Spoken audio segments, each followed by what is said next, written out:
नमस्कार मित्रांनो, मी स्वागत करतो तुमचं आपल्या लाडक्या चॅनलमध्ये हर्षल 360 डिग्री. आणि मला सांगायला खूप आनंद होतोय की आज आपण गणेशोत्सव पॉडकास्ट सिरीजची स्टार्ट करतोय. आणि फर्स्ट जो पॉडकास्ट आपण करतोय तो परेलमधला आहे. कृष्णनगरचा राजा म्हणून 107 वर्ष ज्या गणेशोत्सव मंडळाला होत आहेत, आज पहिला पॉडकास्ट आपण त्यांचा सुरू करतोय. 1920ला सुरू झालेली ही एक भक्ती म्हणा किंवा एक भावना म्हणा, 1920 पासून सुरू झालेली आज 107 वर्ष झाले, तरीही नॉनस्टॉप अगदी कुठल्याही प्रकारचा अडथळा न येता 107 वर्ष ही परंपरा कंटिन्यू चालू आहे. आणि त्याच परंपरेबद्दल बोलण्यासाठी आज आपल्याकडे आपले गेस्ट आहेत मिस्टर अजय. आणि ते आपल्याला आज कृष्णनगरचा राजा या मंडळाची स्थापना कशी झाली, त्याची हिस्ट्री काय आहे, किंवा कशा प्रकारे हा गणेशोत्सव साजरा केला जातो ते आपल्याला सांगणार आहेत. तर अजय, तुमचं स्वागत आहे आमच्या हर्षल 360 डिग्री चॅनलमध्ये. नमस्कार. अजय सर, मला तुम्हाला पहिला प्रश्न विचारायचा आहे की कृष्णनगरचा राजा या मंडळाची स्थापना कशी झाली? मंडळाची स्थापना 1920 साली झाली. आणि जेव्हा टिळकांनी ही चळवळ सुरू केलेली, जेव्हा सर्वांना एकत्रित आणण्यासाठी, तेव्हा त्यांनी गणेशोत्सव आणि शिवजयंती उत्सव हे असे दोन सर्वात मोठे उत्सव त्यांनी साजरे करायला सुरुवात केली. त्या उत्सवांमधनं लोकांना एकत्रित आणून एकत्र करण्याचा जो त्यांचा मोटिव्ह होता, ठीक आहे, तिकडे तेव्हा त्यासाठी मंडळाने त्यावेळेला जे आपले क्रांतिकारी होते, जे रहिवासी होते, त्या सर्वांनी एक कृष्णनगर सार्वजनिक गणेशोत्सव मंडळ असं मंडळ स्थापन केलं 1920 साली. आणि त्यानंतर ही प्रथा चालू झाली आणि गणेशोत्सव मंडळ स्थापन झालं. आणि त्याच्यानंतर आज 107 वर्षात मंडळ पदार्पण करून ती प्रथा आज तो टिळकांचा वारसा मंडळ जपत आहे. मलाही वाटतं की कुठेतरी तुमच्या मंडळाला एक ऐतिहासिक वारसा लाभलेला आहे. आणि मला कदाचित असं वाटतं की हा तुमचं मंडळ जे आहे ते कदाचित परेलमधलं सगळ्यात जुनं मंडळ असेल. हो, म्हणजे आमची टॅगलाईनच काइंड ऑफ तशीच आहे की परळमधील सर्वात जुनं जाणतं आणि पहिल्या मानाचं मंडळ म्हणजे कृष्णनगर सार्वजनिक गणेशोत्सव मंडळ. मी ॲक्च्युली जेव्हा आलो तेव्हा थोडंसं कन्फ्युजन होतं की कृष्णनगरचा राजा आणि परळचा राजा, जे मला वाटलं की एकच असेल. पण मग इथे आल्यानंतर मला थोडंसं माहिती पडलं की असं नाही, की त्याबद्दल थोडं काही क्लॅरिफिकेशन भेटेल?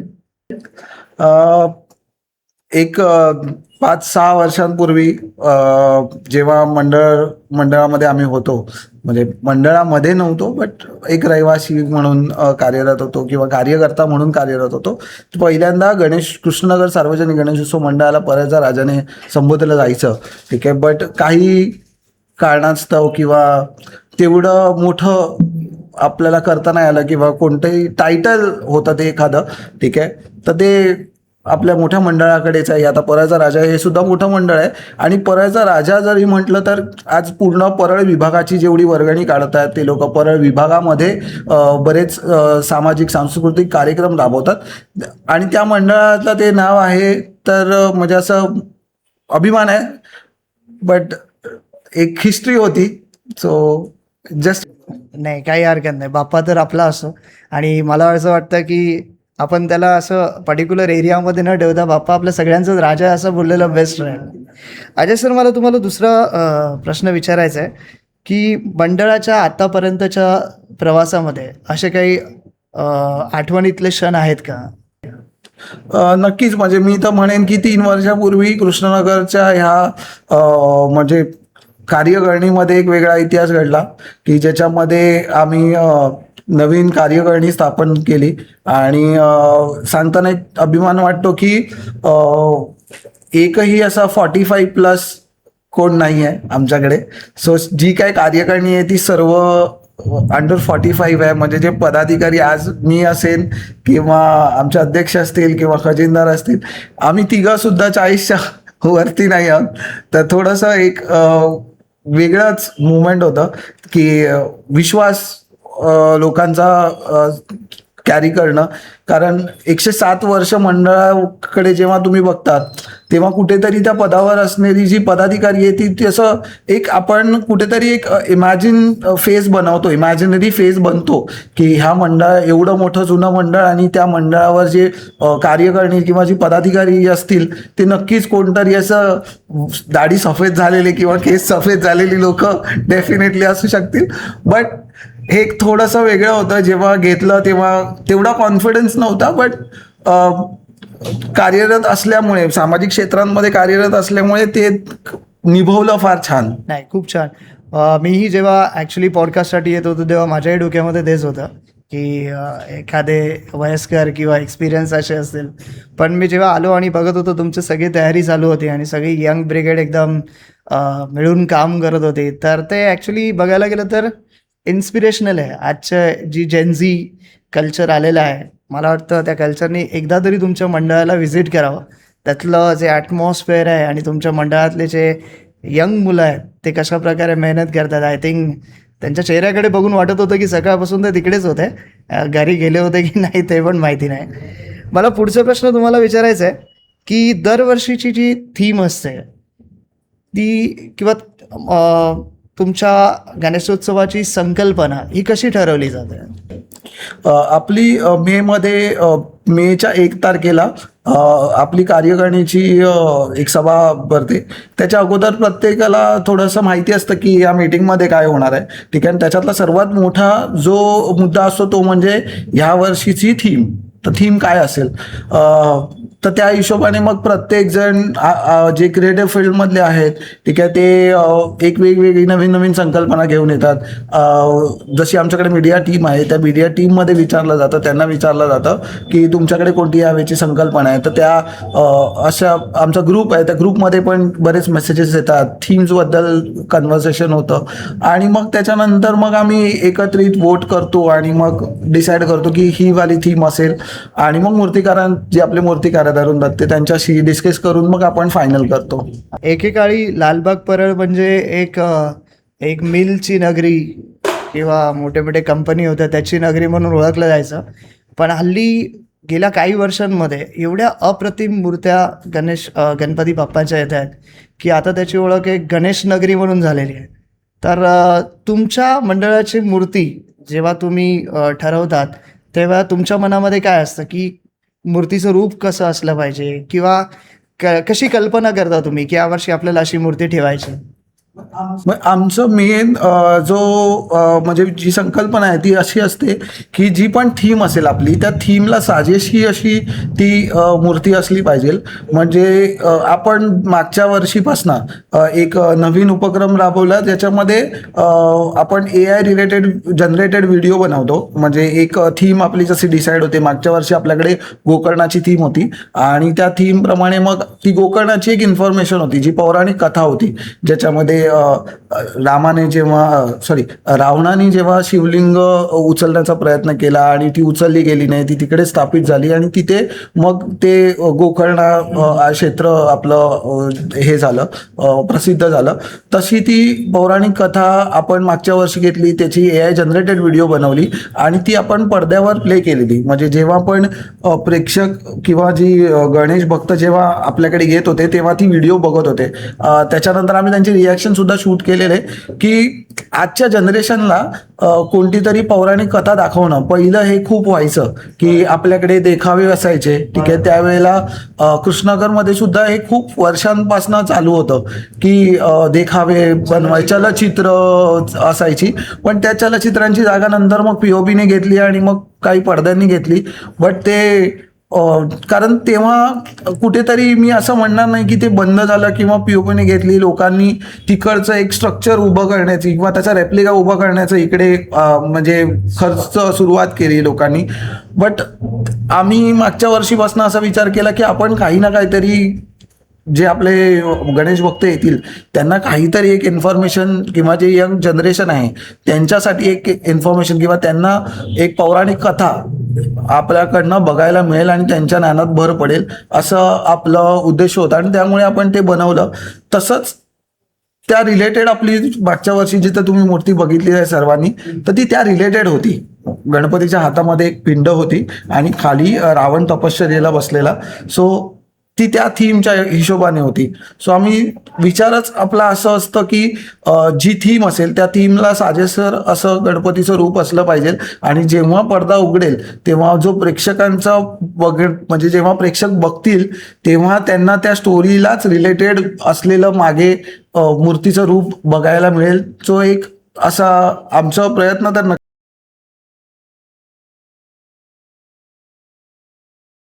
म्हणजे लहान मुलांपर्यंत ती पोहोचते. आणि आजच्या तारखेला मुलांना तुम्ही स्टोरी सांगितली ना तर ती तेवढी जास्त कळत नाही, बट ती व्हिज्युअली बघितलेली आज त्यांच्या लक्षात राहते. म्हणजे काही पालक येऊन भेटत होते की तुम्ही हा जो उपक्रम राबवला किंवा तुम्ही हे जी व्हिडिओ बनवली ठीक आहे ही फार एक असं एंगेजिंग होती. म्हणजे ती गेल्यानंतर आमच्या मुलाने घरी जाऊन आम्हाला ती पूर्ण स्टोरी सांगितली की अशी अशी स्टोरी आहे.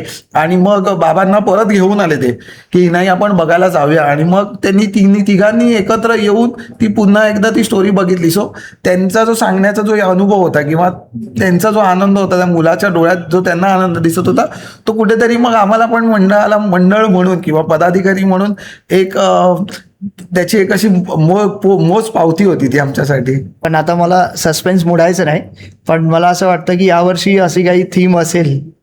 नक्कीच यावर्षी म्हणजे आपण ठरवूनच त्याच दिशेने चालतोय की आपल्याकडे याच वर्षी सुद्धा आपली थीम आहे आणि थीम प्रमाणे आपली गणेश मूर्ती सुद्धा आहे. म्हणजे मी तर जेवढे पण व्ह्युअर्स असतील त्यांना सांगेल की एकदा तरी तुम्ही नक्की व्हिजिट करा.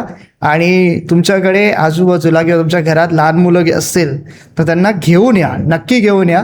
त्यांनाही माहिती पाहिजे की आपल्या इंडियाचं जी हिस्ट्री आहे ती किती इम्पॉर्टंट आहे आणि किती ग्रेट आहे. जेव्हा त्यांना माहिती पडेल या गोष्टीची तेव्हा कुठे ना कुठे काय बोलतात ना एक येणाऱ्या जनरेशनमध्ये थोडंफार तरी चेंज होऊ शकतं. मला दुसरा प्रश्न विचारायचा तुम्हाला की यावर्षी 107 वर्ष आपल्या मंडळाला पूर्ण होत आहेत, तर अशा कुठल्या परंपरा आहेत जे 107 वर्ष झाले आहेत आणि त्याही तुम्ही चालू ठेवल्या? त्याच्यातली सर्वात मोठी गोष्ट म्हणजे आमची पूजेची मूर्ती. आज म्हणजे माझा जन्म झाला तेव्हापासून मी जे बघतो आहे ती मूर्ती तशीच आहे. म्हणजे आपल्याकडे आपल्या बरोबरच बाप्पाचा फोटो सुद्धा आहे ठीक आहे. सो याच्यामध्ये आम्ही कधीच कोणताच बदल घडवला नाही आणि हा पुढेही घडवणार नाही. ती तशीच मूर्ती येते आणि ती मूर्ती आम्ही दरवर्षी बैलगाडीवरनं घेऊन येतो. म्हणजे ती एक प्रथा आहे की ती बैलगाडीवर आणि जे आपले वाद्यवृंद आहेत ती सुद्धा आपण चौघडा वाजवला जातो आणि त्याच वाद्यवृंदामध्ये ती मूर्ती आपल्याकडे बाप्पा येतो. हे जवळजवळ आज कित्येक वर्ष हे सगळी म्हणजे हीच प्रथा चालू आहे. थिंक हे कंटिन्यू राहावी, कारण कुठेतरी हे सगळं मोडत चाललंय. कारण आता बैलगाडीची जागा व्हेकल्सने घेतली आहेत, आर्टिफिशियल रथ आहेत आणि DJ अँड ऑल चालतं. पण ही जी एक पारंपरिक पद्धत आहे ती चालू ठेवा यासाठी आमच्या पण मनापासून तुम्हाला शुभेच्छा आहेत. नक्की म्हणजे मोठी मूर्ती जेव्हा येते त्यावेळेला आम्ही बऱ्याच गोष्टी त्या सगळ्या करतो. म्हणजे जे मुलांना आजकाल जे हवं आहे तर मग कुठेतरी त्यांचं सुद्धा मोराल डाऊन व्हायला नको. कारण त्यांना सुद्धा वाटतं की नाही आपल्याकडे सुद्धा DJ लागला पाहिजे, आपल्याकडे सुद्धा पुढेरी मोठ्या प्रमाणामध्ये वाजलं पाहिजे किंवा लाईट्स असल्या पाहिजेत. या सगळ्या गोष्टी आपण जेव्हा आपली जी प्रदर्शनीय मूर्ती येते त्यावेळेला या सगळ्या गोष्टी करतो. बट त्याचबरोबर एक दुसरी बाजू सांभाळून जेव्हा पूजेची मूर्ती येते ते कारण त्यात ती भावना आहे एक त्याबद्दल एक वेगळं नाही समजू शकतो. म्हणजे मॉडर्नायझेशन सोबत परंपरा पण जपली जाते. That is very best. मला अजून एक विचारायचं आहे की प्रत्येक गणपती मंडळ आजच्या घडीला बघायला गेलं तर काही ना काहीतरी वेगळे पण करायचा प्रयत्न असतो, त्यांनाही काहीतरी मेसेज द्यायचा असतो. तर आपल्या मंडळामध्ये असं काही आहे का की आपण काहीतरी वेगळं करायचं आहे? मग तुमचा दृष्टिकोन म्हणजे वेगळं काय केलं पाहिजे असं एक्झॅक्टली काय असतं? वेगळं म्हणण्यापेक्षा की आपण समाजाला काय देतोय. आपण गणपती उत्सव साजरा करतोय, हा एक सामाजिक उपक्रम राबवतोय. त्याबरोबर आपण आज नाही म्हटलं तर आमच्या कृष्णनगरमध्ये 750 कुटुंबे आहेत, ही सर्व एकत्र येऊन हा उत्सव साजरा करतात. पण त्यामध्ये सुद्धा आपण सामाजिक कार्य काय करतो, तर मागच्या वर्षी आपण मंडळ म्हणून एक उपक्रम राबवलेला की गणपती बाप्पा सांगत नाही तुम्हाला की मला हार द्या किंवा मला नारळ द्या किंवा पेढे ठेवा, बट गणपती हा एक विद्येचा देवता म्हणून मानला जातो. ठीक आहे. आणि त्यासाठी म्हणून मंडळाने एक उपक्रम राबवलेला मागच्या वर्षी, शिक्षणाची शिदोरी म्हणून. त्या शिक्षणाच्या शिदोरीमध्ये आपण एक असं कॅम्पेन केलेलं, ज्याच्यामध्ये आपण रहिवाशांना सांगितलेलं, येणाऱ्या भाविकांना सांगितलेलं, भक्तांना सांगितलेलं की तुम्ही एक पेन, पेन्सिल, तुमच्या परीने जे काही होईल ते तुम्ही गणपतीच्या चरणावर अर्पण करा. आणि मग आपण ते जे काय गरजू विद्यार्थी असतील, त्या गरजू विद्यार्थ्यांना ती पेन असतील किंवा वह्या असतील किंवा दप्तर असतील, या सगळ्या शैक्षणिक गोष्टी त्यांना ज्या लागणार आहेत त्या आपण त्यांना पुरवू. आणि मंडळाने तो उपक्रम राबवला आणि उत्कृष्टरित्या तो पार पडला. त्यासाठी म्हणजे मी तुमच्या ह्या चॅनल मार्फत जे रहिवासी, चाळीतील रहिवासी असतील किंवा मग येणारे गणेश भक्त असतील, त्यांनी सुद्धा जेव्हा लाईन आपल्याकडे शोसाठी लाईन चालू होती तेव्हा त्या लाईनमध्ये उभे राहणारी लोक सुद्धा ते बॅनर जो लावलेला तो वाचत होते आणि लोक त्या वेळेला डोनेशन सुद्धा देत होते. सो मी तुमच्या या चॅनलमधनं त्या सगळ्यांना सुद्धा सांगू इच्छितो की त्यांचे सुद्धा आभार मानतो की तो उपक्रम फार छान प्रकारे राबवण्यात आला. आणि ते जेव्हा आम्ही तिकडे वाड्यामध्ये त्या मुलांना जेव्हा ते दिलं आणि त्यावेळेला त्यांच्या डोळ्यामध्ये जो आनंद होता ना, तो सांगण्यासारखा नाही आहे. म्हणजे खरंच तिथे लाईट नव्हती. आम्ही जेव्हा गेलो तेव्हा तिथे लाईट नव्हती, कारण जवळजवळ 6 महिने झालेले मीटर काढून नेलेला पैसे नसल्या कारणाने. आणि तिकडे त्या लोकांनी फार ॲप्लिकेशन्स दिलेले आणि बरेच फळा नव्हता, अशा बऱ्याच गोष्टी. सो या वर्षी सुद्धा मंडळाने एक अजून चांगला म्हणजे थोडं मोठ्या प्रमाणात करू आणि नक्कीच आमच्याकडनं त्यांना काहीतरी हातभार लागेल याची नक्कीच एक पुढे आमचं म्हणजे विचार आहेच. ही ॲक्टिव्हिटी खूप इन्स्पिरेशनल आहे आणि मला असं वाटतं की बाकी मंडळांनी पण केले पाहिजे.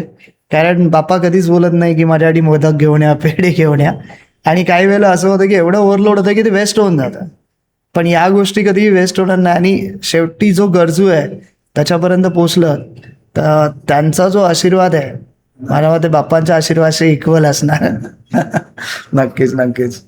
त्यानंतर मला अजून विचारायचं आहे की गणेशोत्सव म्हणजे बाकी जे लोक आहेत जे बघायला येतात त्यांच्यासाठी हा फक्त एक 10 दिवसाचा सण असतो. पण मंडळामध्ये जे लोक असतात, जे काम करत असतात, त्यांचं तर हे कित्येक दिवसापासून काम चालू असतं. तर मला नाही वाटत की त्यांच्याकडे हा फक्त 10 दिवसाचा उत्सव आहे. पण हे सगळं करताना तुमचं नियोजन कसं असतं? म्हणजे एवढी सगळी गर्दी येते, सुरक्षा व्यवस्था जी सगळ्यात इम्पॉर्टंट आहे, हे सगळं करताना तुमच्या स्वयंसेवकांचा, व्हॉलेंटियर्स जे आहेत, त्यांचा रोल किती इम्पॉर्टंट असतो आणि कसा असतो? त्यांचं रोल म्हटलं तर आम्ही त्यांच्यावरच डिपेंडेड आहोत. म्हणजे फक्त काय म्हणतात, मोठ्या जबाबदाऱ्या घेतल्या आहेत पदावर, एक डिसिजन्स घेणं एक जबाबदारी आहे. बट ती त्यांच्या म्हणजे म्हणतात ना, बाल कार्यकर्णी असतील किंवा महिला कार्यकारिणी असतील, यांच्याशिवाय हे पॉसिबल नाही आहे. म्हणजे मला तर अभिमानाने सांगायला आवडतं की ज्या वेळेला महिला कार्यकारिणी म्हणून हा शब्द येतो त्यावेळेला माझ्या चाळीमधील जेवढ्या किंवा ज्या सर्व रणरागिणी आहेत त्या नक्कीच म्हणजे असं पुढे पहिल्या उभ्या असतात, आमच्या सर्वात पुढे उभ्या असतात. तर त्यांचा सुद्धा तेवढाच आहे. प्लस बाल कार्यकारिणी आहे, जे बाल कार्यकर्ते आहेत, मागच्या वर्षी लाईन लावायला किंवा जो शो चालू होता त्या शोच्या मागे तो पडदा खेचायला ती लहान मुलं होती. आम्ही त्यांना नाही म्हटलं नाही, कारण हौस आहे. ठीक आहे. तर ती सकाळी 4-4 वाजेपर्यंत होती. म्हणजे कुठेतरी वाटत होतं की यांचे आई वडील आपल्याला येऊन शिव्या घालतील, बट त्यांचा आनंद होता तो. आज मी तिथे उभं राहून पडदा खेचणार तर नव्हतोच, पण ती सुद्धा जबाबदारी खूप मोठी होती की ते व्हिडिओ संपणार, आपलं गाणं लागणार आणि त्या गाणं लागल्या तो पडदा खेचायचा आणि आपल्या गणपती बाप्पाचं समोर असलेल्या भाविकांना दर्शन द्यायचं. सो ती जबाबदारी सुद्धा तेवढीच मोठी होती जी त्या बाल कार्यकर्त्यांनी पार पाडली. सो प्रत्येकाचं इम्पॉर्टन्स तेवढंच आहे मंडळामध्ये. आम्ही प्रत्येकाला असं कोणीच आजपर्यंत म्हणत नाही की नाही हे काम छोटं आहे किंवा हे काम मोठं आहे. आज तुम्ही ती मध्ये रील बघितली असेल जी मंडळाची व्हायरल झाली आहे, की जेव्हा आम्ही ट्रॉली पूजन झालं, ती ट्रॉली सुद्धा आमच्या महिलांनी कार्यशाळेत नेली. तर त्यांचं पूर्ण मंडळासाठी त्यांची जी डेडिकेशन आहे ते सुद्धा खूप आहे. म्हणजे मला तर बघावंच लागत नाही की तिकडे काय चाललंय. म्हणजे जेव्हा गणपतीच्या पूजेच्या रिलेटेड गोष्टी असतील किंवा भटजीच्या रिलेटेड गोष्टी असतील किंवा अजून नैवेद्य असतील, 10 दिवसाचा नैवेद्य, 10 दिवसाची आरती झाली, तर ह्या सगळ्या गोष्टी त्या खूप छान प्रकारे पार पाडतात. आणि मग जी आपली तरुण पिढी आहे, तरुण पिढीबद्दल जे आहेत ते मग ते तिकीट्स किंवा मूर्ती आलेले जे लोक असतात त्यांना एकदम गर्दी न करता किंवा त्यांचं दर्शन घडवणं हे त्यांचं काम होतं. सो बऱ्याच ठिकाणी आपण बघतो की फार धक्काबुक्की होते किंवा मग खूप पैसे आकारले जातात. तर ते सगळं आम्ही अवॉइड केलं आणि एक नॉमिनल फीज होती ज्याच्याने लाईन लावलेली किंवा एक गेट पास असेल ते सगळं बनवलेलं. त्यासाठी ही सगळी जी यंग जनरेशन आहे ते हे शिकत होते, काम करत होते. बरोबर. म्हणजे एकंदरीत सपोर्ट हा लहान मुलांपासून मोठ्यांपर्यंत सगळ्यांचाच तुमच्या मंडळाला लाभलेला आहे. अरे सर, अजून आपण बोलू शकतो की कुठलंही एखादं चांगलं काम जेव्हा आपण करत असतो तेव्हा त्यामध्ये विघ्न तर येतात. मग तुम्हाला असं मंडळाचं गणेशोत्सव साजरा करताना काही चॅलेंजेस आले आहेत का? चॅलेंजेस म्हणजे सर्वात मोठं चॅलेंजेस सांगायचं गेलं तर एवढ्या मोठ्या मंडळाच्या पदावर येऊन बसणं हे एक सोपं नव्हतं किंवा ही जबाबदारी जर बघाल तर ही सोपी नव्हती. कारण सुरुवात फारच जेव्हा विचार केलेला की हे करायचं तेव्हा ती खूप मोठा डोंगर होता. त्यामुळे तो आज तेवढी वाटत नाहीये मोठं, बट त्यावेळेला एक वेगळी जबाबदारी होती की हे खरंच करू शकतील का, एवढं मोठं मंडळ हे करू शकतील का. आणि त्यानंतर जी मुलांची इच्छा होती की आपल्याकडे सुद्धा मोठी मूर्ती यावी, जी कृष्णनगरच्या कधीच कोणत्याच म्हणजे एवढ्या वर्षाच्या इतिहासात कधी झालं नव्हतं. आणि आपण पहिली कृष्णाची मूर्ती, कृष्णरूपी गणपतीची मूर्ती घेऊन आलो. ठीक आहे, ती सुद्धा 18 फुटाची होती. आणि हे सगळं खरंच पार पडेल का हा खूप मोठा प्रश्न होता. कारण आपण दर वर्षाला एक ना एक प्रथा वाढवत जात होतो. पहिल्या वर्षी आपण कधी न झालेलं पाद्यपूजन म्हणून कार्यक्रम राबवला, त्याच्यानंतर त्याच वर्षी मोठी मूर्ती आणली, दुसऱ्या वर्षी पाद्यपूजन झालं, नवीन ट्रॉली बनवली, आणि सर्वात मोठं जे होतं, जे स्वप्न होतं म्हणजे की गिरगावला जाणं. कारण आज लालबाग परळकरांना तुम्ही गिरगावला जाणं किंवा त्या मुलांना विचारा गिरगावला जाणं, त्याचा एक वेगळाच अनुभव आहे प्रत्येकाचा. कुठेतरी एवढी वर्ष आम्हाला सुद्धा अनुभवायचा होता तो. कारण एक आपली ओळख होती की आपण जेव्हा शिवाजी पार्कला जात होतो, माहीमला जात होतो, पण गिरगावला कधीच आपण राईट कधीच बघितला नव्हता.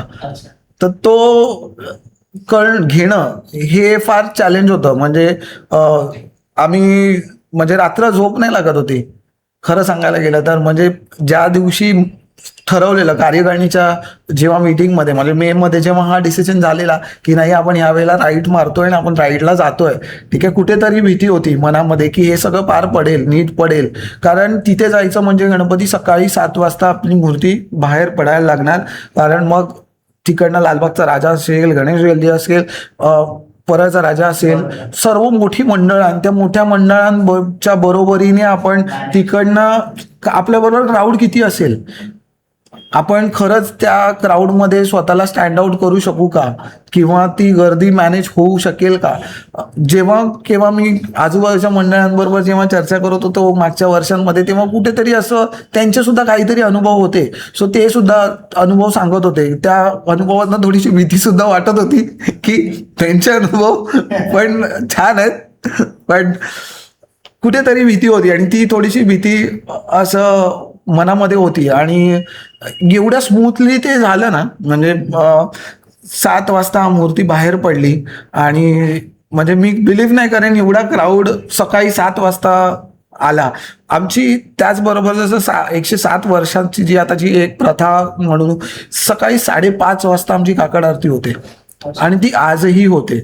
त्याच्यानंतर आम्ही मोठी आरती करतो. तो ह्या वेळेला आम्ही ती मोठी आरती आदल्या दिवशी घेतली, आणि काकड आरती ही त्याच टाइमला घेतली, 5:30लाच काकड आरती झाली आणि काकड आरती झाल्यानंतर 7 वाजता आम्ही मूर्ती बाहेर काढली. आणि मग त्याच्यानंतर आम्ही मागे वळून बघितलं नाही. जेव्हा संध्याकाळी 6:30 वाजता जेव्हा घरी आलो तेव्हा कळलं की हे झालं आणि हे छान झालं.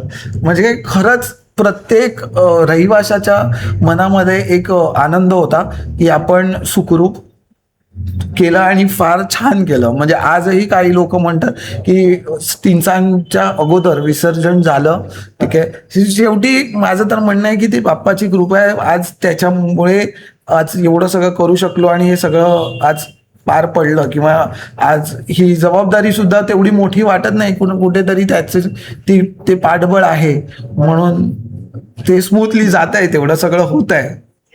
तेच आहे, म्हणजे काय होतं ना, करता करविता तो आहे. आपण फक्त त्याच्या हाताखालचे काय होतं ना कठपुतली आहे. बाकी त्यांना कसं करायचं ते तुमच्याकडून फक्त करवून घेत आहे. 104व्या वर्षी खरंच वाटलं नव्हतं की 105व्या वर्षी मी त्या पदावर येईन एवढ्या मोठ्या, आणि माझ्या हातून काही घडेल. तर म्हणजे ते मी तर म्हणेन शेवटी बाप्पाची इच्छा आहे आणि बाप्पाच्या इच्छेच्या पुढे आज काही नाही, कोणाचं चालत नाही. मला अजून एक विचारायचं आहे की हे तर आपले 107 वर्ष झाले. भविष्यामध्ये तुमच्या मंडळाचं काय विजन असेल? भविष्यामध्ये आपण आता तर रिडेव्हलपमेंट चालू आहे, म्हणजे रिडेव्हलपमेंटला जात आहोत आपण, ठीक आहे. जर आमचं खरंच असं बाप्पाकडे एक प्रत्येक रहिवाशाचं साकडं घातलं की लवकरात लवकर मोठ्या घरात आम्हाला जायचं आहे, ठीक आहे. बट त्याबरोबर आता जी हे नवीन यंग जनरेशन आहे त्यांना शिकवणं किंवा त्यांना एक एक्सपिरियन्स देणं. कारण आपण आज बघतो की आज BMM त्यावेळेला खरंच माहीत नव्हतं कोणाला, म्हणजे सुरुवातीला BMM असा हा प्रकारच नव्हता. जेव्हा खरंच मंडळामध्ये हे सगळ्या गोष्टी व्हायच्या, जे मॅनेजमेंट हा प्रकार होता, ठीक आहे, ह्याला कुठेतरी एक वेगळं नाव होतं. आणि ते नाव, ती नाण्याची एक दुसरी बाजू होती की ज्याच्यामध्ये लोक त्याला एका वेगळ्या पर्स्पेक्टिव्हने बघायचे की हे जे म्हणजे गणेश मंडळामधली जे कार्यकर्ते आहेत किंवा हे फक्त काम धंदे नाही आहे त्यांना, आणि हे एक उत्सव साजरा करायचा आणि पार्ट्या करायच्या असं कुठेतरी लोकांचा समज होता, ठीक आहे. बट तिथे असणाऱ्या कार्यकर्त्याला माहिती होतं की तो काय करतोय, त्याचं घर सांभाळतोय, त्याचं नोकरी सांभाळतोय. आज माझ्याकडे सुद्धा प्रत्येक कार्यकारिणी हा माझा चांगल्या कामावर कार्यरत आहे. आज आमचा जो फायनान्स बघतो किंवा जो खजिनदार आहे ह्याने सुद्धा फायनान्स मधनं MBA केलेला आहे, ठीक आहे. आमचा जो डिजिटल मीडिया हेड आहे तो डिजिटल म्हणजे ॲज अ मॅनेजर म्हणून काम करतो आहे. आम्ही सगळे एका मोठ्या पोस्टवर आहोत आणि आम्हाला हे कोणालाच असं द्यायचं नाही की असं, किंवा हे विजनच नाही आहे की माझ्यात कोणताही कार्यकर्ता असा जो असेल हा बेरोजगार आहे, बिलकुल नाही. सो माझं विजन सुद्धा तेच आहे त्यांच्यासाठी की त्यांनी सुद्धा हे शिकावं. एक जो एक्सपिरियन्स आहे किंवा फील्ड वर्क काय आहे, ठीक आहे, वेंडर मॅनेजमेंट काय आहे, त्याच्यानंतर लोकांना कसं मॅनेज करायचं, आज एवढा क्राऊड मॅनेज कसं करायचा, ठीक आहे. आपल्याकडे एक लिमिटेड रिसोर्स येतो किंवा फंडिंग येतं, त्या फंडिंगमध्ये आपण मोठं कसं काय करू शकतो छोट्या कमी पैशात ना. म्हणजे मी त्यांना घेऊन जातो माझ्या बरोबर जेव्हा कुठे मार्केटला जायचं असेल किंवा कोणती वस्तू घ्यायची असेल किंवा कोणत्या वेंडर बरोबर जेव्हा बोलायचं असेल. आज दुपारी सुद्धा मी त्यांना सगळ्यांना घेऊन तिथे बसलेलो की आपल्याला कसं आपण बोलतो किंवा कसं समोरच्याला निगोशिएट करतो, या सगळ्या गोष्टी त्यांनी शिकायला हव्या. सो मला असं वाटतं की कुठेतरी ह्या सगळ्या गोष्टी प्रत्येक मंडळामध्ये होण्याच्या गरजेच्या आहेत.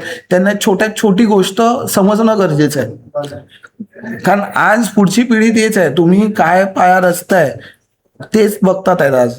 ते जेव्हा बघतील की हे फार पारदर्शक प्रकारे या सगळ्या गोष्टी करतात आहेत, त्यावेळेला ते सुद्धा तोच अनुभव त्यांच्या पाठीशी असेल आणि ते त्याच विजनने पुढे हे मंडळ नेतील. म्हणजे आमचं पर्सनली असंच आहे आणि म्हणून हे एवढं ट्रान्सपरंट आहे की मला नाही वाटत आज मुंबईमधलं कोणतंही मंडळ, म्हणजे मुंबईमध्ये घ्या किंवा कोणत्याही, आज गणेश मंडळ आहे हे आपल्याकडे दसऱ्याच्या दिवशी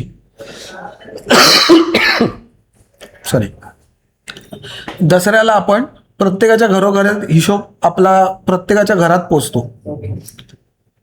आणि सर्वात मोठी गोष्ट म्हणजे आपण प्रत्येक जो आपला वर्गणीदार आहे, ठीक आहे, ह्याच्याकडनं एक वर्गणी घेतो आणि त्यांना आपण एक भेटवस्तू देतो. म्हणजे पहिल्या वर्षापासून आपण ही संकल्पना राबवली की त्यांना एक भेटवस्तू द्यावी. लोकांचं एक म्हणजे बोलतात ना, जेव्हा आपण वर्गणी मागायला काही लोकांकडे जातो तेव्हा त्यांचं असतं की अरे काय वर्गणी मागतात आहेत. बट जेव्हा पहिल्या वर्षी तर थोडंफार असं होतं की कुठेतरी अरे हा गणपतीची वर्गणी आहे, ठीक आहे, द्यायचीच आहे आता, तर ठीक आहे देऊया. बट जेव्हा मी त्यांच्याकडे ते रिटर्न गिफ्ट घेऊन गेलो, तो हिशोब घेऊन गेलो, त्यावेळेला खरंच एक चांगला रिस्पॉन्स मिळाला की वेळेच्या आधी म्हणजे वर्ष लागतं, कारण बरीच मंडळ आहेत ज्यांचा कारभार सुद्धा मोठा आहे, मी असं कोणाला बोलणार नाही. बट आपण तो ट्रान्सपरन्सी तेवढी ठेवायचा प्रयत्न करतो आणि प्रत्येक गोष्ट आजच्या ज्या आधुनिक जगांमध्ये जे एक्सेल असतील किंवा मग आपल्या ज्या शीट्स असतील याच्यावर आपला सगळा हिशोब रेडी असतो. कोणतीही गोष्ट झाली की ती त्याच वेळेला अपडेटेड असलीच पाहिजे. आणि मला माझ्या कार्यकारिणीवर किंवा जे खजिनदार असतील, सहखजिनदार असतील, यांच्यावर एवढा विश्वास आहे की त्यांना जर मी सांगितलं की विसर्जनाच्या शेवटच्या दिवशी जरी हिशोब द्या तरी ते द्यायला रेडी होतील. सो एक ट्रान्सपरन्सी आहे. हीच ट्रान्सपरन्सी कुठेतरी मला वाटतं आपण येणाऱ्या जनरेशनला दिलं पाहिजे, ठीक आहे, आणि एक चांगलं विजन त्यांच्या पुढ्यात ठेवलं पाहिजे की म्हणजे गणेश उत्सव हे फक्त असं टाइमपास नाही आहे, ठीक आहे. एक त्याच्यामध्ये एक आपल्याला लिडरशिप क्वालिटी येते, आपल्याकडे एक कॉन्फिडन्स येतो, ठीक आहे. आज जेव्हा कुठेही मीटिंग्स असतील किंवा कोणत्याही मीटिंगमध्ये बोलताना एक वेगळा कॉन्फिडन्स असतो, कारण मला थोडंफार कुठेतरी हाच अनुभव कुठेतरी माझ्या पाठीशी आहे. त्यामुळे मला कधी असं भीती नाही वाटली आज मीटिंग्स घेताना किंवा स्वतःला लीड करताना. जेव्हा कधी पहिल्यांदा असं फार व्हायचं की मनात खूप काही असायचं, मीटिंग चाललेल्या असायच्या आणि मनात काहीतरी असायचं आणि कोणतरी बोलायचं आणि मग असं वाटायचं की हा नाही, मला सुद्धा हेच विचारायचं आहे. ते नव्हतं. हा, आज ते झालं. आज म्हणजे आमच्याकडे खूप वर्षापासून या गोष्टी चालत आलेल्या आहेत की जसं शैक्षणिक, क्रीडा, सांस्कृतिक या गोष्टी आमच्या मंडळाचं जसं वरती आम्ही मंडळाच्या नावाच्या खाली लावतो, तसं गणपती विसर्जनानंतर आपल्याकडे शारीरिक स्पर्धा होतात. त्याच्यामध्ये आपल्याकडे वेशभूषा असते, त्याच्यानंतर गुणविकास दर्शन असतं. गुणविकास दर्शनमध्ये तुम्ही मग त्याच्यामध्ये तुम्ही डान्स करा, मग तुम्ही गाणं गा किंवा मग तुम्ही कोणती पोएट्री असेल, काही असेल. बट काय ना, आज माझी 3 वर्षाची मुलगी आहे, ठीक आहे, तिला जेव्हा मी त्या स्टेजवर पाठवलं तेव्हा मला कळलं की कॉन्फिडन्स कुठून आला पाहिजे आणि कॉन्फिडन्स कुठून मिळेल. सो आज आमच्या चाळीमध्ये मुलं असतील ना, हे बिनधास येऊन त्या स्टेजवर परफॉर्म करतात किंवा मग ते उभे राहतात. आणि मला म्हणजे मी जेव्हा बघतो ना की त्या वयामधली मुलं आज पूर्ण अंगाला कलर केलेला असतो, म्हणजे पॅरेंट्स सुद्धा तेवढे हौशी आहेत की अख्खं निळं केलेलं असतं. एकाला मागच्या वर्षी रामाच्या अवतारामध्ये त्याला फर्स्ट प्राइज आय थिंक मिळालेलं, पूर्ण निळं करून पाठवलेलं. 4-4.5 वर्षांचा मुलगा होता, ठीक आहे. आणि कॉन्फिडन्स हेच जर तुम्ही कोणाला नॉर्मल जे फ्लॅटमध्ये राहतात आहेत ना, या फ्लॅटमध्ये राहणाऱ्या मुलांना तुम्ही सांगा त्या स्टेजवर येऊन उभं राहायला, आणि हाच कॉन्फिडन्स आईतल्या मुलांना द्या. खूप फरक आहे, खूप फरक आहे. आणि कुठेतरी मग या गोष्टीचं असं वाटतं की आज जरी फ्लॅटमध्ये जरी राहिलो तरी चाळीशी जी नाळ जोडलेली आहे ती खरंच ती गरजेची आहे. आणि म्हणून मी कुठेतरी माझ्या मुलीला सुद्धा इथे घेऊन येतो आणि तिला त्या सगळ्या गोष्टी भले ती रडली तरी तिला त्या स्टेजवर उभं करतो, कारण हेच कॉन्फिडन्स आहे जे आपल्याला इथे मिळतं. हे आणि आपण ह्याच्यासाठीच पैसे देतो बाहेर आपण ह्याच गोष्टींसाठी पैसे देतो आणि मग ते पैसे देऊन आपल्याला या सगळ्या गोष्टी मिळतात, वेळेस आपल्याला इकडे ह्या फ्री प्लॅटफॉर्म आहे. सो हे एक देणं आहे आणि ह्याच्यातनं खरंच ह्या गोष्टी आहेत ज्या सर्वांनी केल्या पाहिजे. किंवा मी तर म्हणेन की रहिवाशांच्या ज्या पालकांनी आहेत त्यांनी मुलांना पाठवलं पाहिजे पुढे या गोष्टींमध्ये, जेणेकरून खूप अनुभव वेगळे आहेत तिकडचे. नाही, मुलांमध्ये खूप साऱ्या कला असतात पण त्या कला सादर करायला त्यांना स्टेज नसतो, आणि एकंदरीत तुम्ही तो स्टेज त्या मुलांना मुलं घरात झाडू नाही मारत पण मंडपात झाडू मारतात.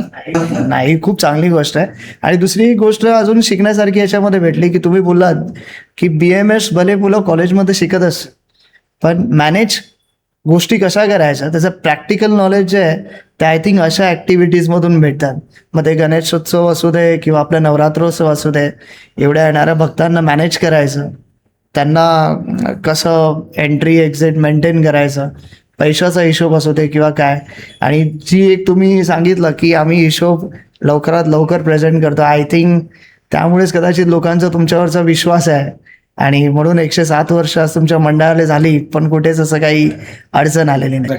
अजय सर, मला तुम्हाला एक शेवटचा प्रश्न विचारायचा आहे की आजची जनरेशन जी आहे ती कुठेतरी वाईट गोष्टींच्या आहारी वाहत चाललेली आहे, तर आपल्या मंडळाच्या वतीने तुम्ही त्यांच्यासाठी काय संदेश द्याल, किंवा अशी यंग जनरेशन आहे जी कुठेतरी हा एक्सपिरियन्स घेत नाहीये. कारण आताही बघायला गेलं तर जसं तुम्ही बोललात की फ्लॅट सिस्टम नसल्यामुळे गणेशोत्सव साजरा करायला जागाच उरली नाही. आजकाल पूर्ण जागा कॉन्क्रीटच्या इमारतींनी घेतलेली आहे. मग काही मुलं असे जे फ्लॅटमध्ये राहतात त्या गोष्टींना कुठेतरी मुकतात, तर त्या मुलांसाठी तुमचा काय मेसेज असेल? माझं तर क्लिअर मत असेल की त्यांनी खरंच मग लालबाग परळमध्ये येऊन गणेशोत्सवामध्ये 10 दिवस घालवावेत. म्हणजे जे लालबाग परळचं जे बाळकडू आहे, जे आम्ही पियालोय लहानपणी, आणि जी उत्सवांमध्ये कार्य करण्याची जी एक ताकद आहे ती ह्या लालबाग परळच्या मातीमध्येच आहे. बरोबर. आणि जसं आम्ही यावेळेला सुद्धा म्हणतो की कृष्णनगरचा राजा बघायला नाही अनुभवायला या, तर तसंच आज परळ लालबाग मध्ये फक्त गणपती बघायला नाही, गणपती अनुभवायला या.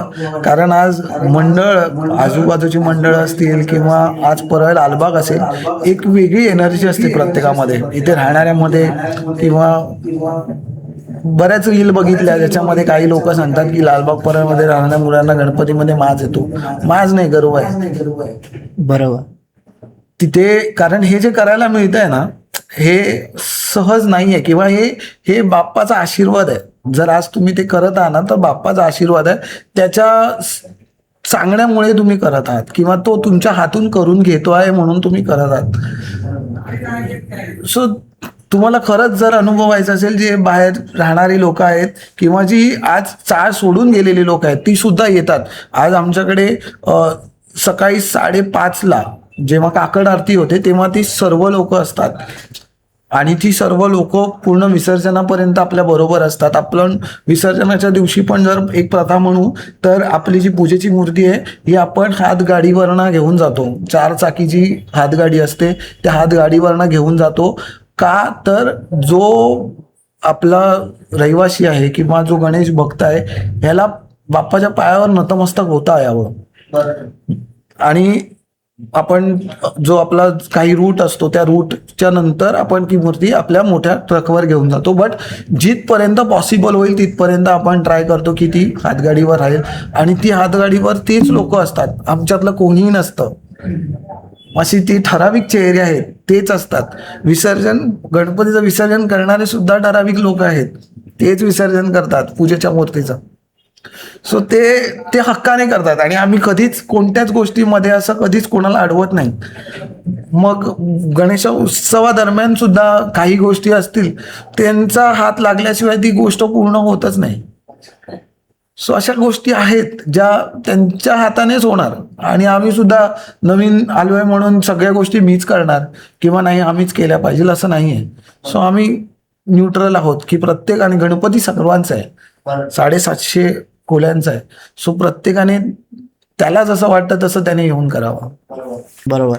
आणि ऍक्च्युली मलाही असं वाटेल की जे यंग जनरेशन या गोष्टीला थोडंसं लांब पळतात त्यांनी 10 दिवस इकडे येऊन ह्या गोष्टी एक्सपिरियन्स केल्या पाहिजे. त्यांनाही कळतील की ॲक्च्युली काय असतं. 10 दिवस हे जे मंडळातली मुलं आहेत ती कशी मेहनत करत असतात, दिवस रात्र राबत असतात. कधी कधी मी पण बघितलं आहे की जेवण नाही पण वडापाववर राहून त्यांना जी जागा दिलेली आहे ती जागा सोडायची नाही, तिथे जोपर्यंत रिप्लेसमेंट येत नाही तोपर्यंत थांबायचं. आणि म्हणतो ना की ते 10 दिवस का इथे या, तर ते जसं म्हटलं की आताची जी पिढी कुठेतरी वेगळ्या व्यसनांकडे वळत आहे, ते व्यसन करायला टाइमच नाही आहे. जबाबदारी एवढी आहे की ते वचन करायला टाइम नाही आहे आपल्याला. कारण शेवटी तुमच्याकडे एक पद आलं किंवा तुम्ही जेव्हा तो आयडी घालता ना मंडळाचा, तेव्हा एक जबाबदारी असते आणि ती जबाबदारी प्रत्येकाला कळते की काय आहे. म्हणजे माझ्या मंडळाचं नाव खराब होता कामा नये किंवा मंडळाच्या कुठच्याही गोष्टीला गालबोट लागता कामा नये. त्यामुळे तो ते आयडीवर कधीच असं, आणि तेवढी वेळ नसतो की हे सगळं करण्यासाठी किंवा. त्यामुळे मी सांगेन की त्यांनी जर खरंच असं या उत्सवांमध्ये पार्टिसिपेट केलं, मी म्हणणार नाही फक्त गणेश उत्सवामध्ये, सामाजिक क्षेत्रांमध्ये उतरा, त्या कार्य थोडंसं काम करा, तुम्हाला ह्या सगळ्या गोष्टींची कधीच गरज नाही पडणार या सगळ्या गोष्टी करायची.